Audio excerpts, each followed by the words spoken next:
નમસ્કાર ધોરણ 5ના વહાલા વિદ્યાર્થી મિત્રો, આજે આપણે આ વિડીયો લેક્ચરની અંદર ગુજરાત સરકાર દ્વારા જે તમને સ્વાધ્યાય પોથી આપવામાં આવેલી છે તેમાં ભાગ નંબર જે ચોથો છે એમાં પર્યાવરણ વિષયનો પાઠ નંબર 15મો છે ઠંડુ કે ગરમ એમનું સંપૂર્ણ એટલે સંપૂર્ણ સોલ્યુશન આ વિડીયો લેક્ચરની અંદર આપણે જોવાના છીએ। તો ચાલો મિત્રો શરૂઆત કરીએ પ્રશ્ન 1થી। આપેલા વાજિંત્રો વિશે બે વાક્ય લખવાના છે। તો પહેલું તમે જુઓ તે વાંસળીનું ચિત્ર છે। તો આ વાંસળીનું ચિત્ર છે, વાંસળીમાં ફૂંક મારવાથી તે વાગે છે, તેમાં તેમના પર 5 કે 7 કાણા હોય છે। બીજું જે તમે જોવો છો તે ઢોલ છે। તો આ ઢોલકનું ચિત્ર છે, તેમાં બંને ભાગ પર ચામડું લગાડવામાં આવેલું હોય છે, ચામડાની ધ્રુજારીથી તે વાગે છે। આ મદારીની મોરલી છે। તો આ મદારીની મોરલીનું ચિત્ર છે, જેને બીન પણ કહેવામાં આવે છે, તેમાં ફૂંક મારવાથી તે વાગે છે અને એક માન્યતા પ્રમાણે સાપ તેની ધૂન પર નાચે છે। આ મૃદંગ છે। તો આ ચિત્ર મૃદંગનું છે, તેની બંને બાજુ પર ચામડું મઢેલું હોય છે, એક વાદ્ય તરીકે તેનો સારો એવો ઉપયોગ થાય છે, આપણે એને નગારું પણ કહીએ છીએ। ત્યાર પછી આ છે તે ગિટાર છે।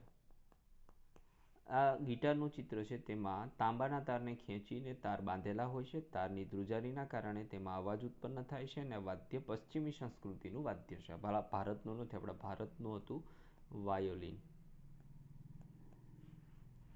પ્રશ્ન નંબર 2 છે, પ્રશ્નના આન્સર આપો, જેમાં પહેલું શિયાળામાં તમને સવારે ઠંડી લાગે ત્યારે તમે શું કરશો? તો શિયાળામાં સવારે ઠંડી લાગે ત્યારે અમે તાપણું કરીને તાપીએ છીએ।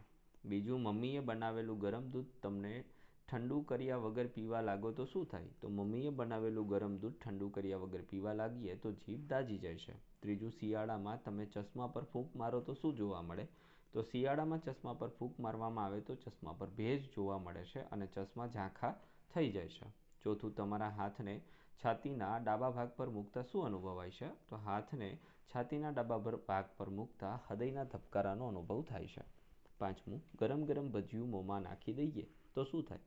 તો ગરમ ગરમ ભજીયું મોંમાં નાખી દઈએ તો જીભ બળી જાય છે। પ્રશ્ન નંબર 3 છે, ખરા ખોટા વિધાનો કરવાના છે, જેમાં પહેલું, મોંમાંથી ફૂંકવામાં આવેલી હવા ગરમ હોય છે, તો સાચું। ડૉક્ટર છાતીના ધબકારા સાંભળવા સ્ટેથોસ્કોપનો ઉપયોગ કરે છે, તો સાચું। ઠંડી ચા ગરમ કરવા ફૂંક મારવી પડે, તો ખોટું, આ ખોટું છે। ઠંડી ચા છે, એને ગરમ કરવા ફૂંક મારવાની ન હોય, ગરમ ચાને ઠંડી કરવા